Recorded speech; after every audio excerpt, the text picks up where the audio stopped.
Alright, yeah, welcome back to some more Magic Arena, and today we're going to be taking part in the Friday Night Magic at Home Mastermind event. So this is one that we've probably played about 3 or 4 times at this point. Every time they introduce it, they change it. So, you know, it's always a little bit of a new experience. This time around, it looks as though we're actually going to be playing with a Kaladesh-themed Mastermind event. So, you know, using all the artifacts and all of the mechanics as well from the Kaladesh set. So energy, fabricate, improvise, you know, artifacts in general. So you might be asking, what is Mastermind? Well, Mastermind is essentially an event where you all start with that big, huge deck that we showed you there, and then you get this emblem as well, which says, as long as you have 0 lands entering the battlefield under your control this turn, and it is your turn, each card in your hand has discard this card, create a colorless land token with add 1 mana of any color, activate this only anytime you could cast a sorcery. So essentially, you can turn any card in your hand into a land. So if it's more valuable as a mana source, discard that card and play something else from your hand. So in the past, it was all down to card advantage quite a lot of the time. This one seems to have been balanced a little bit more. There's a lot less card advantage as such, in the form of like actual card draw or things that will draw your cards when you do things. There's a little bit of discard in here, but few and far between. And I think most of all, it's just going to come down to maybe a go-wide strategy. It seems like something like a Thopter's strategy or a Servo strategy might be the way to go. Just making proper trades, though, as you go. Oh, there is actually a board wipe with Cleansing Nova. I was looking for, like, Yehenni's expertise, and I didn't see it, so I just assumed there wasn't any board wipes. But no, destroy all artifacts and enchantments. Gonna be pretty good. So we shouldn't really turn our nose up at anything that says destroy artifact, because I think it will actually be really, really powerful. If we can get something like Master Trinketeer to stick around and generate servos every single turn, that's another way we can kind of pseudo gain card advantage as such. Since most cards will be putting one body on board, Master Trinketeer can put multiples on. I think that's probably how we should be thinking about this. Oh my god, they put Silent Submersible in. Could this card finally be good? No. But you never know. Who printed this? Who decided that was a good idea? But yeah, it looks like an interesting little matchup. There's lots of very powerful things in here. There's Embercleaves, there's Sky Sovereigns, there's Aetherworks Marvels. Tezzeret the Schemer I'd put up there with powerful things, because I think it's the only Planeswalker in this pile, actually. Even though 4-mana Dovin might have wanted to be in here as well, but... Oh, there is a Sihili. Non-creatures will get you servos. Steel Overseer seems pretty powerful. Sculpting Steel could be a thing. But yeah, if you do enjoy this kind of content, let me know down in the comment section below, or by hitting that like button and subscribing if you haven't yet done so to get more content like this in the future. Without further ado, let's continue onwards. This video is brought to you by the generous support of our wonderful patrons and channel members that you see here. If you'd like to support the channel and get access to cool content like sneak peeks, bonus videos, polls on future content, or access to a personal deck critique from myself every month, then hit the join button down below, or check out the Patreon link in the description. With all that said, let's get into the gameplay.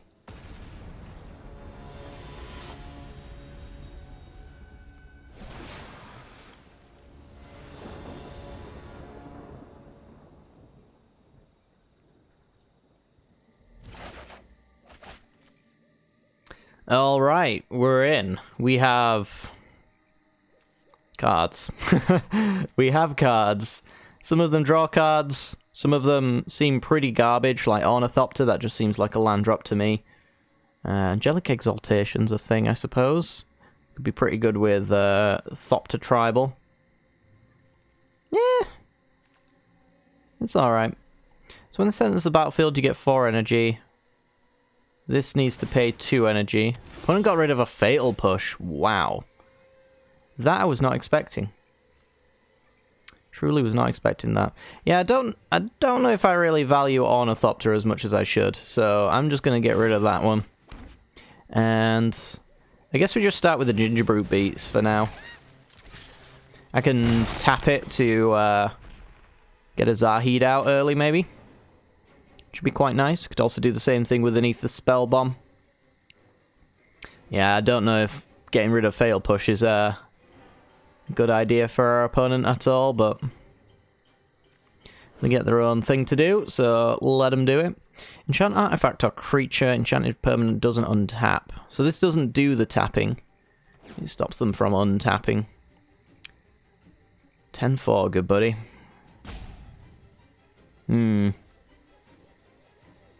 Yeah, it should be noted as well. You should take your time with this one. It's not always as simple as just play the thing on curve.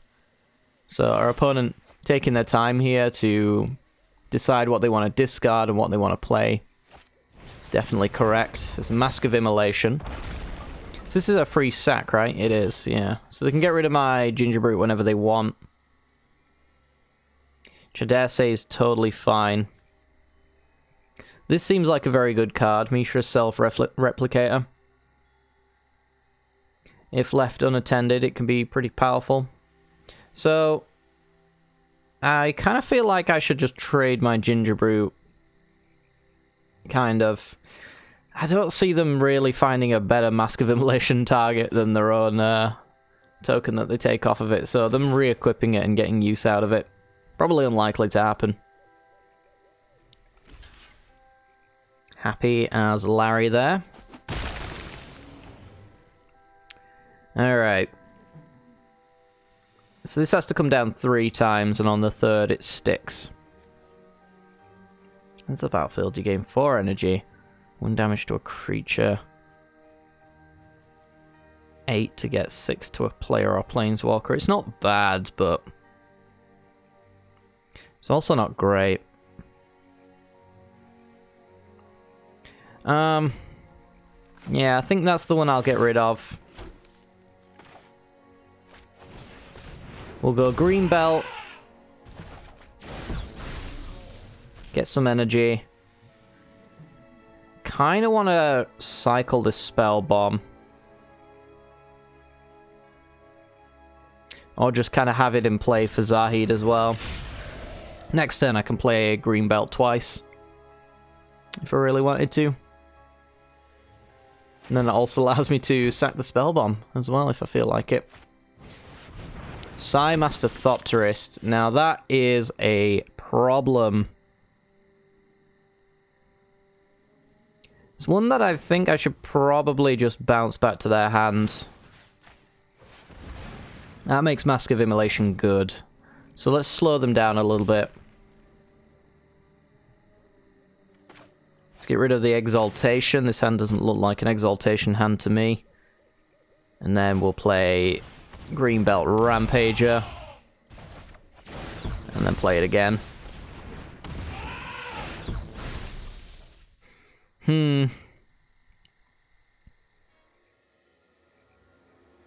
Shame these are artifact lands. So we have the Aethersphere Harvester, which is pretty good at blocking servo tokens and Thopter tokens and whatnot. Ooh, Master Trinketeer.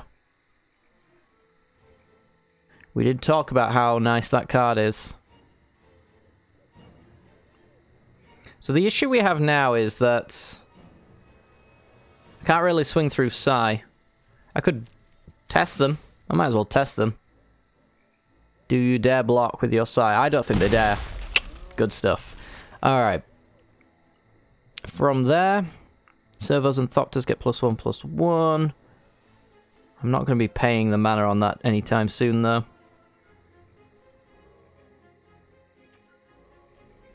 This isn't doing much for me. So let's play the Aethersphere Harvester instead. That allows me to play Zahid, which hopefully left unattended can swing over the top for lethal. Reckless Fireweaver. We could also play Mishra's Self-Replicator next turn, and then off Zahid we can pay the 1 and make more Self-Replicators. Also an option. I'm sure quite a lot of the stuff in this format is historic enabling. And it's a battlefield. Gain 3 and 3 energy. Meh. Let's just dump that. Let's go Mishra's self-replicator. Let's get crewing.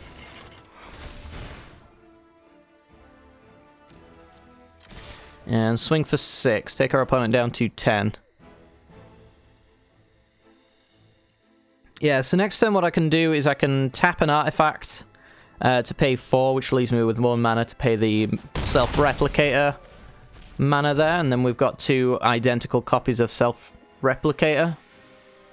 So after that we could play hopefully a cheaper historic spell and then pay 2 to make 2 more copies. And see if we can just explode outwards in a Scoot Swarmy style. Because we're going to need to, because they're going to be able to make plenty of Thopter tokens. That's a crew 1 on the Mizium tank. And a Will of Virtuoso. Yeah, they've got a really good hand. There is no denying that their current hand was pretty good. So they got a Ballista Charger, 1 damage to any target when it attacks. It's going to be coming in for 7. Oof. We don't have anything that can compete with that right now. So I dare say our goal is more to... hang on. Pay the 4, yeah. Our goal is more to not die and kill them first. We're going to get in with the self-replicator tap here, I think. Paying the 1. To make a copy. We can use that copy to crew the Harvester.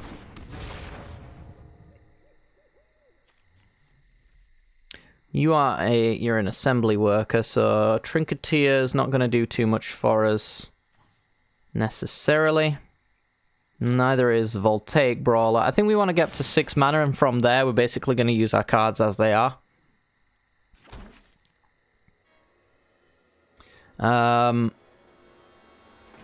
Let's crew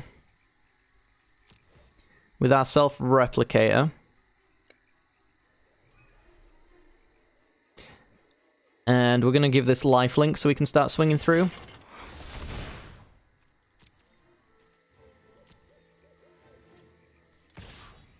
No real reason to get in with the green belt rampager, I don't think. Let's give it lifelink. Give us a little bit of an edge to take the Ballista Charger damage.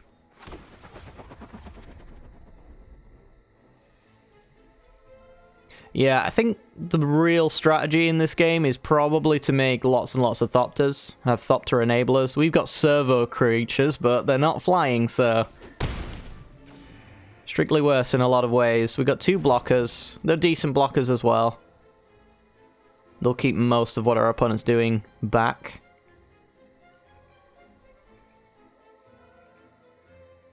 And then once we've untapped as well, we've even got the self-replicators, which hopefully we can enable.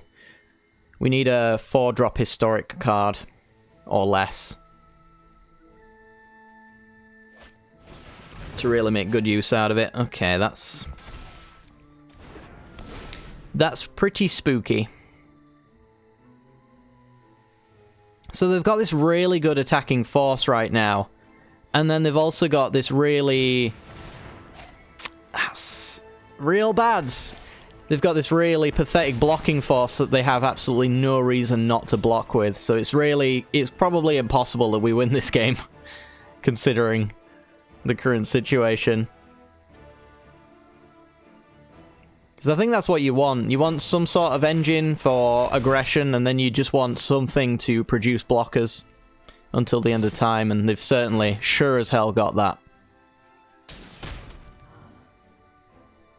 Hits my Zahid, so I can't block the 5s profitably. It's just all going perfectly fine for them. Like, if I was to block here, I'm taking 13. Wait, have they killed themselves? 5, 10, 11, 12, 13. Yeah, no blockers that I can see. And then they take 5, 6, 7, 8, 9.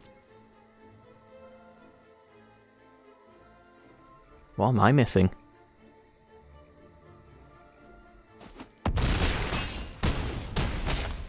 Wait. Wait, what? You can take me to 1 by equipping the mask. What? Excuse me? Somebody forgot to do math? Yeah, you can sack and draw, and then you can do nothing with that mana. Okay. Well, we got our 4 or less, so we could make 2 self-replicator tokens. I shouldn't have won that. I really should not have won that. I think our opponent was very overly hasty. You could tell from the very beginning when they just dumped this fatal push that would have been pretty decent that they just weren't really thinking about most of their plays. Like, they could have got rid of a 3/4 for 1 mana. There's just so many things they could have hit. But yeah, they chose to attack me and not do math. I mean, I'll take the win. Let's see if we get 20 gems. I should not have won that, though. I was definitely being outclassed by opponent's top decks. Do I get 20 gems or do I get a rare? 20 gems, as usual. Alright. It's not as though the Kaladesh set that's, you know, this thing is themed off of. I have 70 plus rares that I need. Let's disregard that and give me 20 gems instead. Woo! Next game.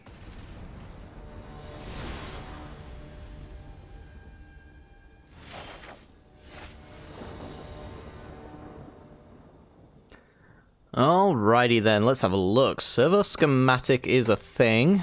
Hijack. I don't have a sack ability, do I? This battlefield. No, I've got lots of equipment, but not really any useful items. I kind of think that I'm just going to get rid of hijack. I don't think taking our opponent's creature for 1 turn really does me much good. Unless I have a way to sacrifice, and I don't, so I'm just going to run with what I've got. The Mace of the Valiant can be pretty good, actually, because what it'll allow us to do is go wide, and then any single creature can be a valuable threat at that point.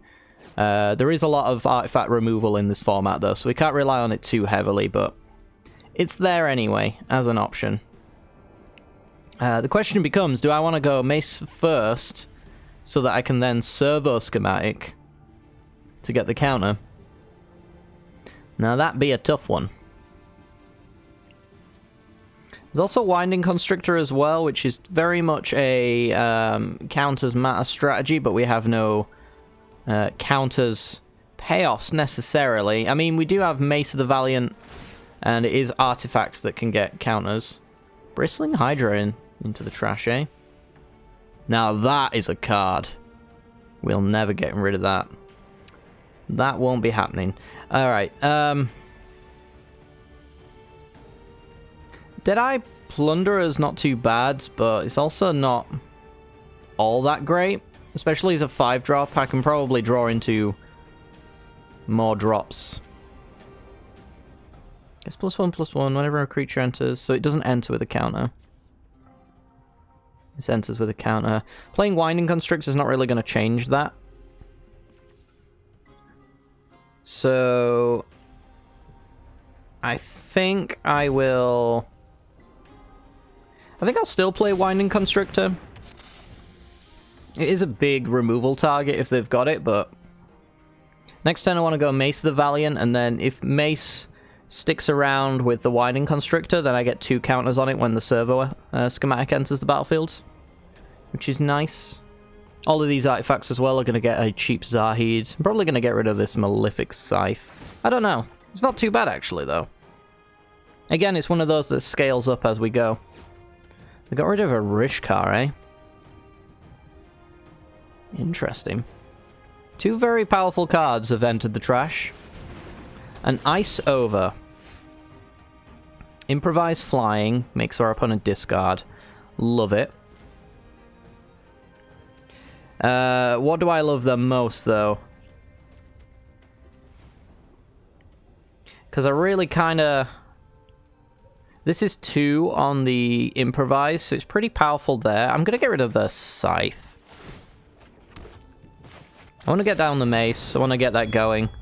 I'm not going to attack. I think Winding Constrictor as a blocker is probably more powerful. It'll stop any servos, even if they become 2/2s. On it with a Winding Constrictor of their own. And cycles a Cleansing Nova. They are getting rid of their most powerful cards. Quite consistently as well. It's scaring me. Alright, so we've got a Rashmi. I really do like Rashmi in a format like this. It's basically card draw. And I've got some very powerful cards here as well. I think Zahid is the one that bites the dust. And then we go with a Rashmi. We should get 2 counters on our Mace the Valiant, which we did. Fantastic.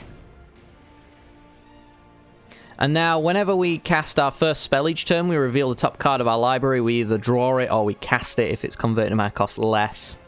So we can get a cheap Herald of Anguish or something like that.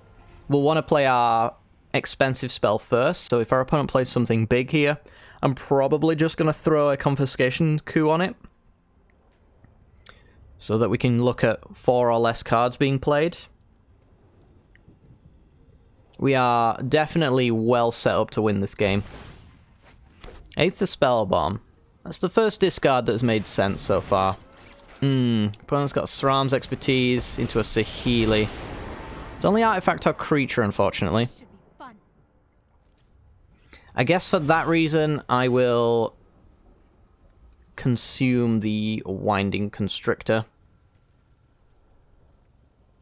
4...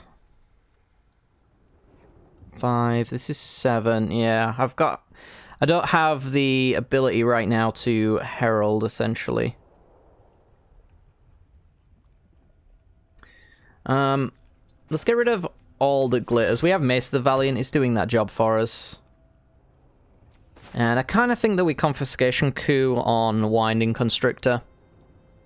Can only do this on artifacts or creatures.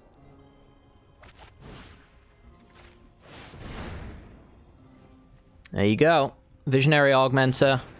We're going to make servos with that. To really bump up that Mace the Valiant. Which is now a +8/+8. Take the Winding Constrictor. And then we don't want a 2/4/1 ourselves. So we're just going to pass here. Now we can go with the Herald of Anguish. This is going to do Rashmi stuff all over again. It's also going to make our opponent discard cards as well, which is really powerful. They've got a can't be blocked creature, so we're officially on the clock. We can't waste too much time. If they really wanted to, they could turn one of their servos into a Gear Seeker Serpent and swing. Honestly, I'd just block with an Augmenter. It buys us a turn, at least.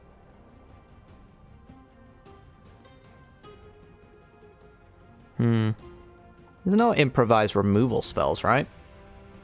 Not in Remastered, anyway. Hello, Godfarer statue. You're a thing.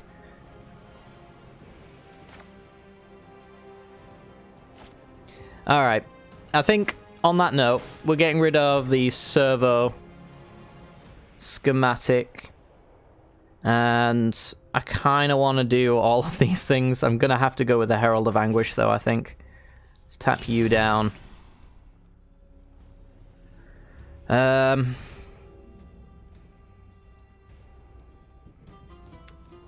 Let's just pay with our mana. Pretty sure we're just done at this point. Parhelion. There's very few cards we couldn't afford to pay for there, and a Parhelion 2 is definitely one of them. Alright, so our opponent discards a card. Basically, we've drawn a card now. So we get that lovely value. We can sack our servos to take care of their servos if we really want to. Noxious Gear Hulk. Okay, that's a bit of an oof. For sure. But we have a plus 11/11 to swing back with now, so there is that. I'm just going to block for 5 here. See equip on this 3. Soul Warden. Yeah, it's time that we start paving the way here.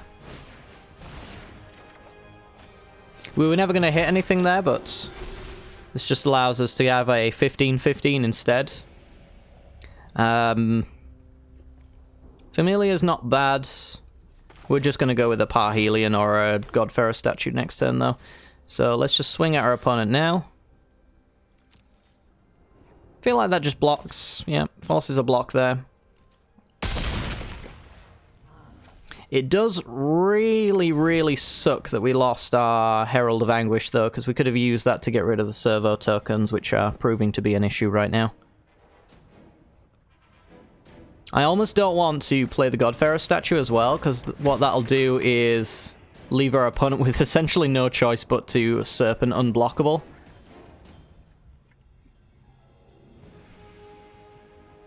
We don't really want that. The longer our opponent doesn't know about that effect, the better. But with a Parhelion making angel tokens, Crew 4's easy enough. Some lessons for you all.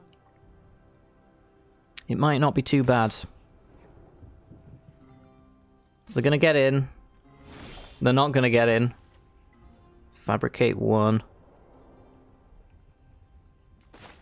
Yeah, I'm just going to get rid of the Artisan here. We're going to play the Parhelion 2. First strike, trample, haste, 3/3. It's not enough to push through the Serpent. So let's just get in for 15 with our servo token again. Force our opponent to block with the servo. Eventually they'll have to block with something that matters, but until then, do our thing. Our opponent should be making Serpent unblockable. I think what they did last time is, I think they assumed that they wouldn't have the priority to make it unblockable, and then Arena would have screwed them. Then again, they've continued to do the same thing over again. Alright, so we're just going to go with the Godfarrer statue first, see what Rashmi hits, and then we get to start swinging in with the Parhelion plus our servo token as well. So yeah, we're going to be staxing them out and making angels every single time we attack. And that should seal the deal. This card's busted. This is what we needed to carry us, and if our opponent had removal for it, then they might have been okay. Seems like they maybe made a slight error of judgment along the way. But yeah, let's see if we get another rare, or if we get 20 gems again. Or maybe we get 40 gems, as it gives us a mythic that we already have. Nope, 20 gems. This is such a ridiculous system. I joke about it, but now it's just starting to irritate me. Just why? Why not give me, like, Kaladesh ICRs for this Kaladesh-themed event? ICRs that, like, actually give me a thing instead of 20 gems, which is the worst. Like, if 20 gems is what a rare ICR's worth, or a rare wildcard's worth, why not just sell 20 gems per rare wildcard? You know, because it'd kill the economy, wouldn't it? Because, you know, they're not worth 20. It's so annoying. So annoying. Anyway, we've got time for one more game, so let's go for one more game.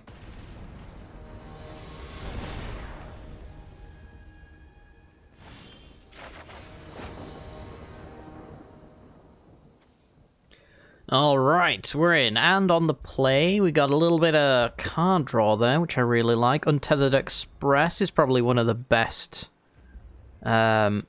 vehicles you can get, and we could even suit it up as well with a Tezzeret's Touch. I think we get rid of High Spire Infusion, we pass the turn. This hand's a little bit expensive. I don't know how we're going to enable Vengeful Rebel, but I don't know. Maybe Glint Sleeve Artisan can show us the way. Malefic Scythe. This is just +1/+1 until things start dying. I don't know how much I care about that, but it is something we could play on curve, I suppose. I still actually value it all that much. We'll get rid... Might get rid of the Rebel this time to play a Glint Sleeve Artisan. Not quite sure. Nam Nam Cobra.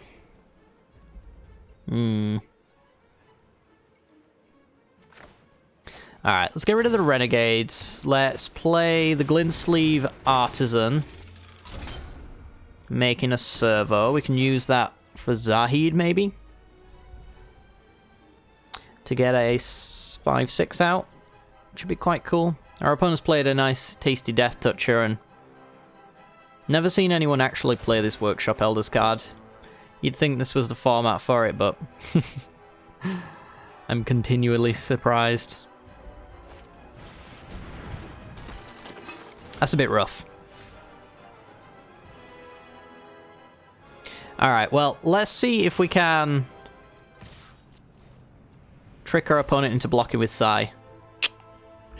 Good stuff. -3, -3. Goodbye, Psy. Really powerful card down the drain for them. We'll get rid of this Defiant Salvager. Pass the turn. So, do we want to go with the Untethered Express? Probably. You want to get this gaining its counters ASAP, and we could even put a Tezzeret's Touch on it, I suppose. Is this 3 for 3 on people with SRAM's expertise? I feel like it might be. Destroy a creature or vehicle. I'm going to keep that around. That seems pretty powerful. That being said, this entire hand seems quite powerful, to be honest. It's hard to say what we should do with it. Definitely want to keep this around. Maybe I don't need Tezzeret's Touch.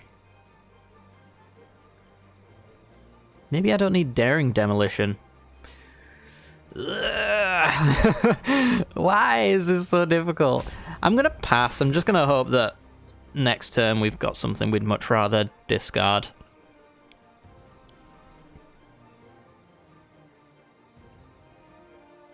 I don't know. It's like missing a land drop. It happens. But we keep more powerful cards as a trade-off.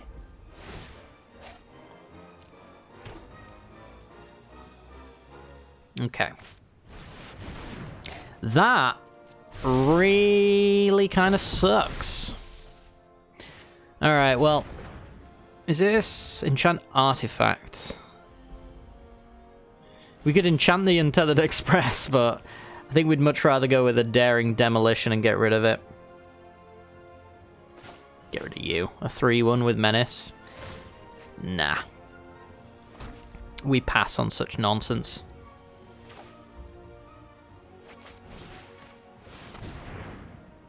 Stop them crewing that up.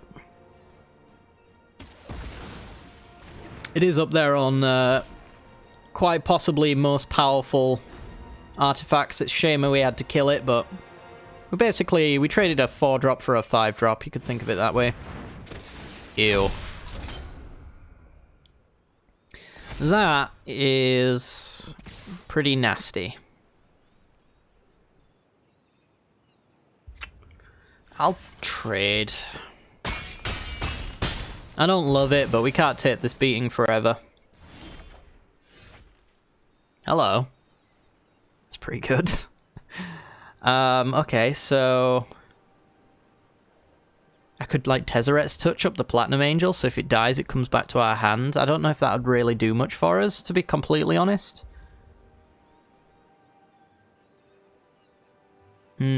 I want an artifact in play, though, for the Tezzeret's Ambition.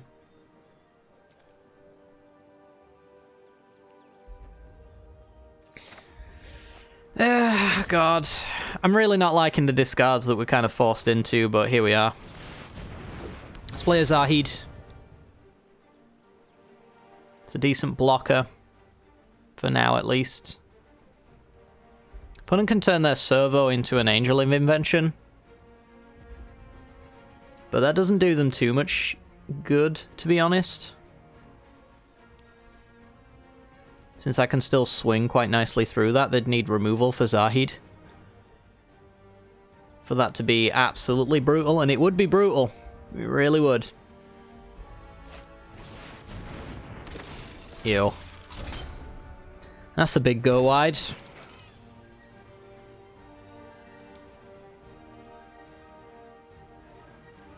So again, they could turn a servo into an angel. Lessons for you all. I can still block the angel, but I'm taking 6 if they're just getting with the servos. And this board's getting wider than I can deal with. I'm gonna need this Platinum Angel out, I think, and then hope that we can stabilize from there. There's not a great deal of, like, hard removal in this format, though, so I could see Platinum Angel just being fine.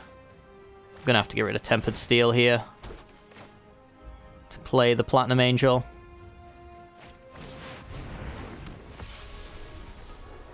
And we'll hold back.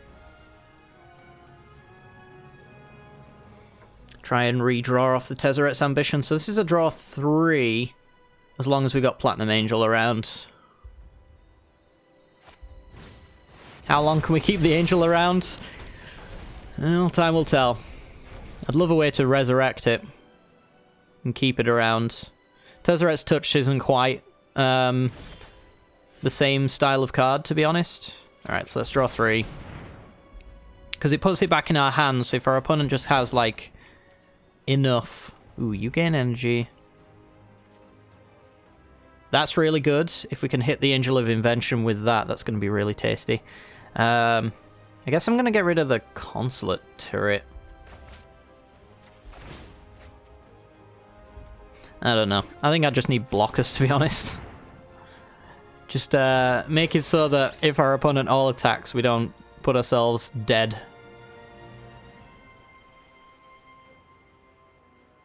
No attacks for now. I'm going to Sky Sovereign next turn and kill the Angel of Invention. Or at least attempt to.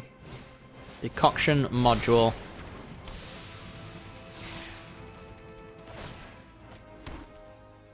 So this Consulate turret kind of does something, but at the same time it's exceptionally slow. You tap it for 3 turns, and on the 4th you shock your opponent. It's just not going to be relevant. We don't have any energy payoffs either right now. So it just seemed like a pretty easy dump there.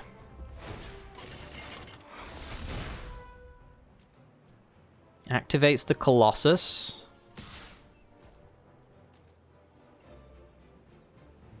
Could trade that off with Zahid and a Shambling Suit. They can only kill 1. They'll kill the Zahid, obviously, but we'll be left with a Shambling Suit, and then we can Sky Sovereign the Angel. I don't love it, but I don't hate it.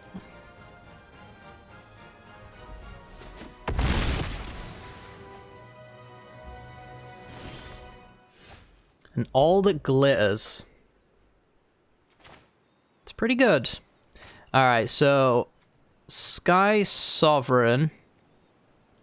Oh, we could go with the Gear Seeker Serpent, though. From the Gear Seeker, we give it all the glitters, and then we just make it unblockable constantly. So it'd be 5 attacking next turn, 6, 7. It'd be attacking for 8. So it'd be a 3-turn clock.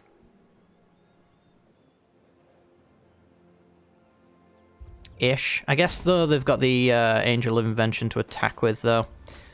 So actually, I think I will go for Sky Sovereign here.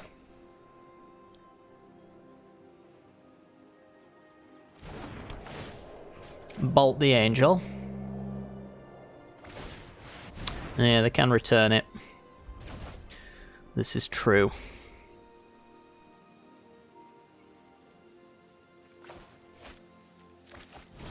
And then I can suit up Angel, though. And swing for 8 at our opponent.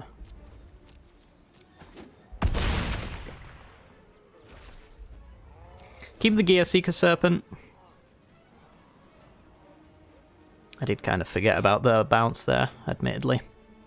I still think it's the place that you send that damage, but... Ice over the Platinum Angel. Oof. It's not too bad. We can't use it to crew off the Sky Sovereign anymore, but... Our opponents give themselves less reason to attack it. Which is actually quite amusing. And now we can suit up the Sky Sovereign, attack the Angel with the Lightning Bolt. And we can get the job done that we tried to do on the Sky Sovereign's ETB. While also swinging for 6.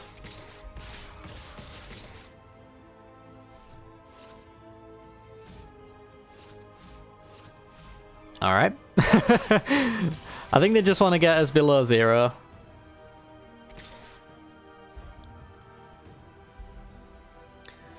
So we're gonna crew Sky Sovereign.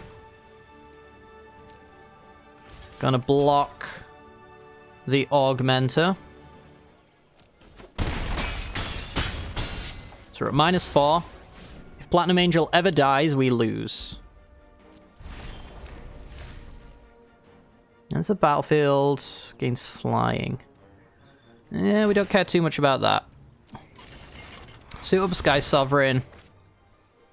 Play the Serpent. 3/3. I'm not sure if we need to play that just yet. We'll swing first and then I'll figure out the math afterwards. 3 damage to the Angel of Invention.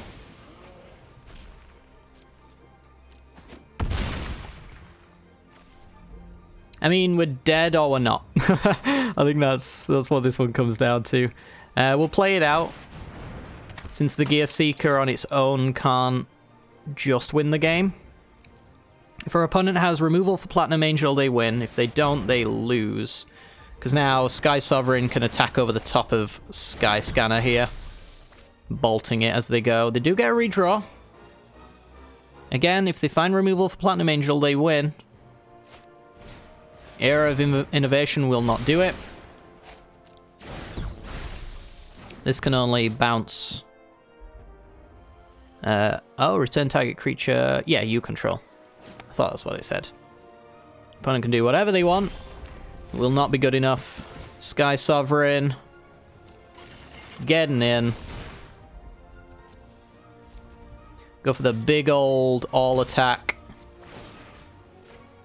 Boop the Sky Scanner. Unblockable for good measure. And that'll finish it up. Okay. So a reasonably quick match there. So we actually went 3-0 today. At least on camera. I actually played another game and my internet packed out, which was really annoying. So I don't really know the results of that one.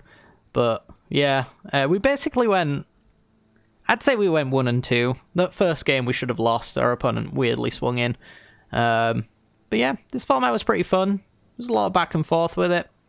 Masterminds are always a little bit iffy, I would say, but I don't know. I think that they just need to be kind of a power cube kind of style of gameplay. They're on a track record right now of being kind of underpowered a lot of the time. This one seems a little bit higher on that power level, though, because it's a lot more synergy-based. But it's been fun. Hopefully you guys have enjoyed it as well. If you have, make sure to hit that like button and subscribe as well for more content like this in the future. And without further ado, I'm going to end it off here. Take care, guys. Have a good night.